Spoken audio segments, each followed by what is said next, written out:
So if you want to do the show how to use Kanban board in Asana, so don't forget to subscribe to the channel. So open Asana on your browser and log into your account. So Kanban board is very crucial to organize your project tasks and enhance the view of the project in general. So let's head over to our project My Tasks tab. Here you have all the tasks of your projects here, so click on the plus icon here next to the files and choose board and type in Kanban board.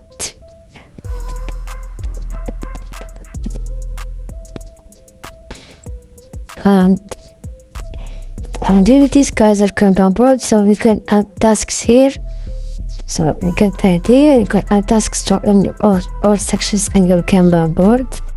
So you can view the tasks by the priority and the progress. The tasks is that part not done, and you can add sections here, for example, section 3, and to organize more your tasks on your current project and understand your priorities regarding tasks that are assigned to these tasks. So this is pretty much it, guys. If you found this video, don't forget to like, subscribe, and